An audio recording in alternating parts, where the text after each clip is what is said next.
The money troubles for the failed former president Donald Trump are getting worse and worse and worse. The Daily Beast reports Donald Trump's cash crunch just got much, much worse. This is a real issue, and it's not a theoretical issue. This is a practical issue. The article reads, as Donald Trump's legal troubles consume more and more of his time, they're also consuming more of his donors' money, and there is a hole in the bucket. On Tuesday, Trump's Save America Leadership PAC reported raising only $8,500 from donors in all of January. That's not a typo, while spending $3.9 million. You know, Republicans love to talk about, you've got to balance your household budget. You got to do it. When I look at 8,500 in, 3.9 million out, it sounds like a problem. Now, this is the critical line.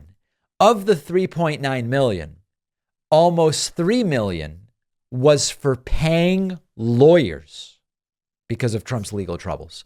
At the same time, the article continues, the Trump campaign itself reported a net loss of more than 2.6 million for January.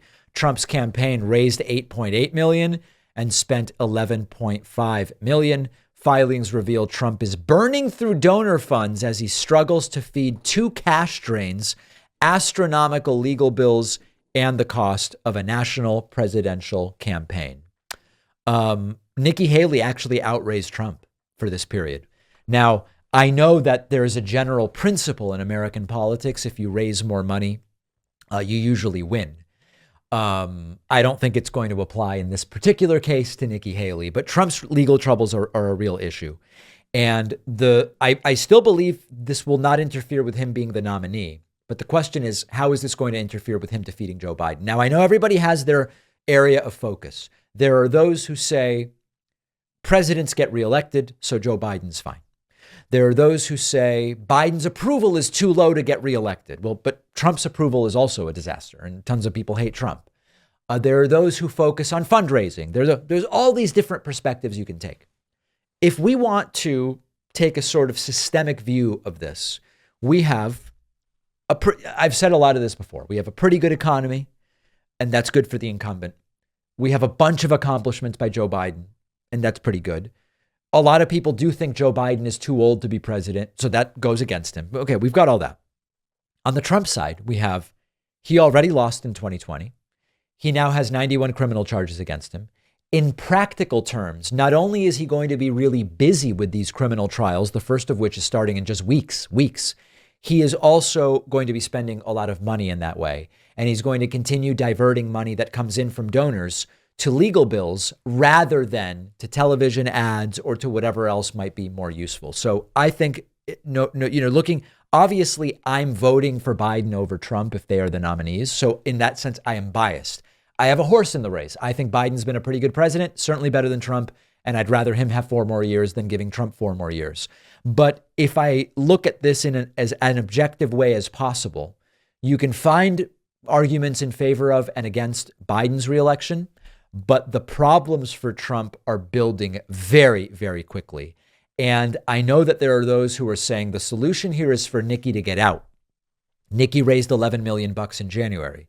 If she got out, even if only half of that went to Trump or a third of that went to Trump, it fixes a bunch of that deficit that Trump is facing.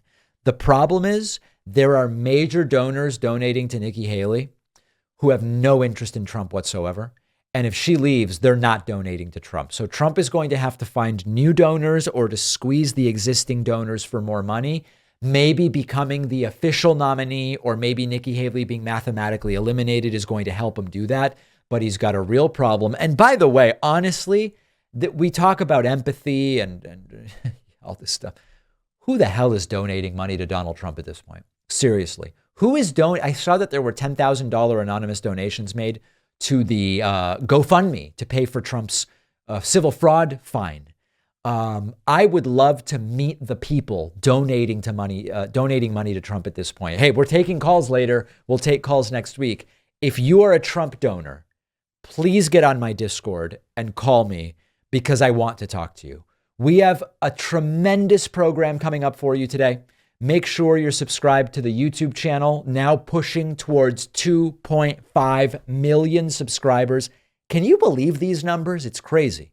YouTube.com/The David Pakman Show. We'll take a very quick break, and the Friday show will continue. Breaking a deeply ingrained habit is one of the toughest things to do. Our sponsor, Fume, can make it easier. Not everything in a bad habit is wrong. So instead of a drastic, uncomfortable change, remove the bad from the habit. And that's, quite frankly, what Fume helps you do. Fume is an innovative, award-winning device that delivers flavored air. That's it. There's no vapor. There's no nicotine, no electronics. It's just delicious flavored air delivered by the cylindrical Fume device that fits in the palm of your hand. It comes in tasty, refillable flavors like raspberry lemon, orange vanilla, grapefruit crisp mint. The Fume device goes in your pocket. You can carry it around. It has movable parts and magnets, so if you're fidgeting or want to, it's great for that, and it's just a useful thing to break bad habits. And it provides that perfectly satisfying hand-to-mouth mechanic that many people love. Don't judge Fume until you've tried it. They have helped countless people make positive changes, and you could be next. Head over to tryfume.com and use code PAKMAN to save 10% when you get the Journey Pack, which comes with the device and several flavors to try. The link is down below.